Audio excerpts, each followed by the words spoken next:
এরপর যে পার্টটা নিয়ে আমরা আলোচনা করব ফার্মেন্টারের, সেটা হচ্ছে ব্যাফেলস। ব্যাফেলস কি? ব্যাফেলসটা হচ্ছে, এটা ধরা যাক ফার্মেন্টার, এবং এই ফার্মেন্টারের ওয়ালের সাথে লাগানো অবস্থায় এরকম মেটাল স্ট্রাইপস থাকে, নর্মালি চারটাই থাকে, এবং 3 DM 3 ডায়ামিটারের যদি হয় তাহলে 6টা অথবা 3টি ব্যাফেলস ইউজ করা হতে পারে। নর্মালি 4টাই থাকে।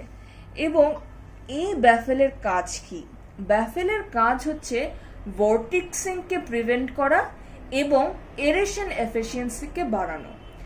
ভর্টেক্সিং মানে কি? ভর্টেক্সিং মানে হচ্ছে যে আমরা পানিকে মুভ করব চারদিক দিয়ে ঘুরিয়ে, এটার ভিতরে যে পার্টিকেলস আছে সেগুলোকে একদম মাঝখানের দিকে নিয়ে আসবো। এই যে এটা হচ্ছে ভর্টেক্সিং, যে এটা মুভ করছে, মুভ করতে করতে কি করবে, যেসব মিক্সচারগুলো আছে সেগুলো একদম মাঝখানের দিকে চলে আসবে। এবং মাঝখানের দিকে চলে আসলে কি হবে, আমরা এজিটেটরের ক্ষেত্রেও বলেছিলাম যে যদি এটা সেটেল করে তাহলে ওইখানেই শুধু রিয়াকশন হবে, থ্রু আউট দ্য ফার্মেন্টারের রিয়াকশন হবে না। তো ভর্টেক্সিং, এই যে মাঝখানে নিয়ে আসার টেন্ডেন্সি যাতে না থাকে সেটার জন্য ব্যাফেলস ইউজ করা হয়। ভর্টেক্সিং থাকলে এই যে দেখা যাচ্ছে যে পার্টিকলস বা সেলগুলো এই মাঝখানে থেকে যাচ্ছে, এবং ব্যাফেলস যখন ইউজ করছি তখন এই অ্যাজিটেশনটা খুব ভালোভাবে হচ্ছে, কারণ পার্টিকলসগুলো থ্রু আউট দ্য ফার্মেন্টারে আমরা পাচ্ছি। এবং এটা এরেশন এফিসিয়েন্সি কেন ইমপ্রুভ করে? কারণ হচ্ছে সে শুধু আমার অ্যাজিটেশনেই সাহায্য করছে না, সে এরেশনেও সাহায্য করছে। এবং এটাকে এরেশন এফিসিয়েন্সি কেন ইমপ্রুভ করছে বলছে, কারণ হচ্ছে যে সে এই বাতাসটাকেও পুরো ফার্মেন্টার জুড়ে যেন এটা চলে যায়, সেটার জন্য এই ব্যাফেলস সাহায্য করছে। এই মেটাল স্ট্রিপ যেগুলো আছে সেগুলো যে ভেসেল ডায়ামিটার 1/10 হতে পারে এবং ওয়ালের সাথে লাগানো হতে পারে। এবং অ্যাজিটেশন এফেক্ট ইনক্রিজ করবে যদি আমি ওয়াইডার ব্যাফেলস ইউজ করি ন্যারোয়ার ব্যাফেলের চাইতে। তার মানে ইন্ডাস্ট্রিয়ালিস্টের চিন্তা কি থাকবে, আমি যেন ন্যারোয়ার ব্যাফেল ইউজ করি, ওয়াইডার ব্যাফেল ইউজ না করি। কিছু এক্সট্রা কুলিং কয়েল আমার ব্যাফেলের সাথে অ্যাটাচ করে দেওয়া হয় যাতে আমার এই ফার্মেন্টারের কুলিং ক্যাপাসিটিটা আমরা ইনক্রিজ হতে পারে। নেক্সট আমরা দেখব সেটা হচ্ছে অ্যারেশন। অ্যারেশন মানে হচ্ছে আমরা যে অক্সিজেন সাপ্লাই দিব বলেছিলাম, অক্সিজেন সাপ্লাইয়ের দরকার কি? কারণ হচ্ছে আমরা এখানে মাইক্রো অর্গানিজমস দিচ্ছি, এবং মাইক্রো অর্গানিজমস যে সাবস্ট্রেট থেকে প্রোডাক্ট তৈরি করবে এবং মাইক্রো অর্গানিজমস যে বাঁচতে হবে, তাহলে তো তার অবশ্যই অক্সিজেনের দরকার। তো সেই অক্সিজেন সাপ্লাইয়ের জন্য আমি এরেশন করব। এইখানে যে ফার্মেন্টার, সেখানে আমরা এরেশন দেখিয়েছি যে এই দিক দিয়ে আমার এয়ার ঢুকবে। তো এরেশন আসলে কিভাবে করা হয়? যে ডিভাইসটা আমার ফার্মেন্টারের মধ্যে এয়ারের সাপ্লাই দেয়, সেই ডিভাইসটার নাম আমরা বলি হচ্ছে স্পার্জার। এটা 3টা টাইপের হতে পারে, মানে বেসিক্যালি আসলে 3টা টাইপের হয়। একটা হচ্ছে পোরাস স্পার্জার।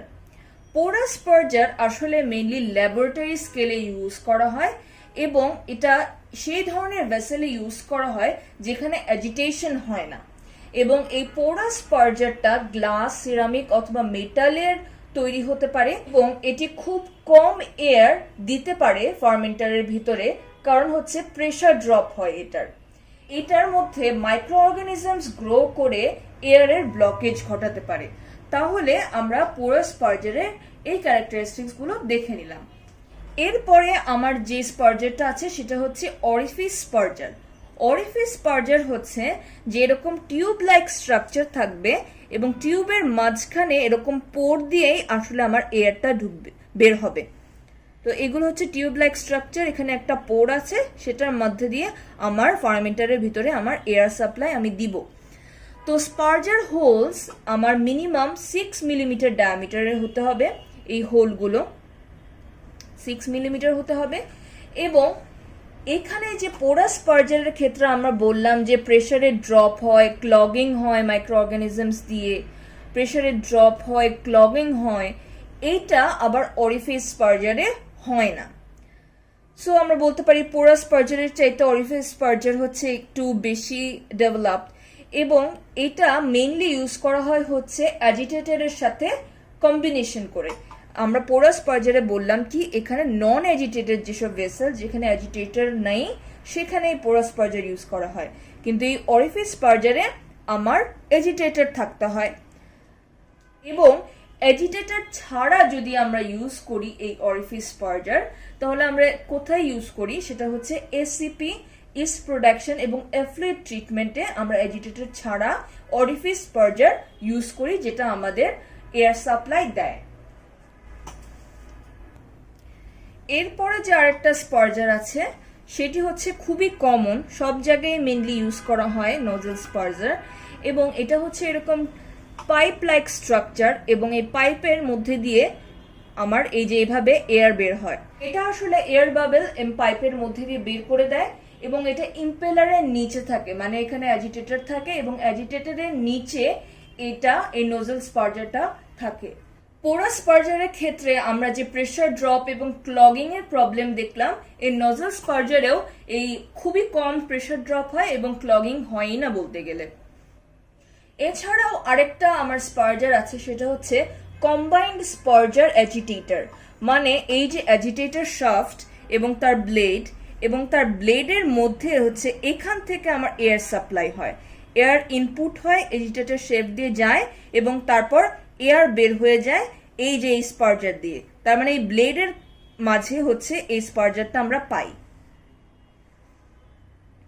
সো এয়ারটা আসলে রিলিজ হয় ব্লেডের মাধ্যমে। তো ফার্মেন্টারের পুরো প্রসেসটা যদি আমরা এখন একটু ওভারভিউ করতে চাই, তাহলে আমরা দেখব যে এটি হচ্ছে মিডিয়াম, এবং এখান থেকে মাইক্রোবস আমরা দিব, সাবস্ট্রেটও দিব। তো মাইক্রোবস এই মিডিয়াম এই সাবস্ট্রেটে আসবে, আসার পর এই ফার্মেন্টেশনে আসবে, আসার পর এই ফার্মেন্টারের ভিতরে যাবে, এবং ফার্মেন্টারের ভিতরে গেলে এই এজিটেটর রোটেট করবে এবং এর ব্লেডগুলো এজিটেটর এবং এই ব্লেডগুলো এই পুরো মিক্সচারটাকে হোমোজেনাইজ করবে, এবং এদিক থেকে অক্সিজেন দেওয়া হবে যাতে মাইক্রো অর্গানিজমসগুলো বাঁচতে পারে। একটা থার্মাল জ্যাকেট থাকবে বা হিটিং জ্যাকেট থাকবে বা ইন্টারনাল কোয়েলস থাকবে যাতে টেম্পারেচারগুলো আমার মেনটেনড হয়। এখানে থাকবে হচ্ছে পিএইচ কন্ট্রোলার, এখানে এই স্টিয়ারের শ্যাফটটা সিলিং থাকবে খুবই ভালোভাবে যাতে কন্টামিনেশন না হয়। এটা হচ্ছে ফোম ব্রেকার, ফোম যেন এখানে ক্রিয়েট না হয় সেটার জন্য হচ্ছে ফোম ব্রেকার। তো এরপর এখানে যে আমার সাবস্ট্রেট দেওয়া হলো সেটাকে আমার মাইক্রো অর্গানিজমস ইউজ করে তৈরি করবে যে প্রোডাক্ট, সেই প্রোডাক্টটা এখান থেকে বের হয়ে চলে আসবে। তো এটাই হচ্ছে ওভারঅল ফার্মেন্টারের কাজ।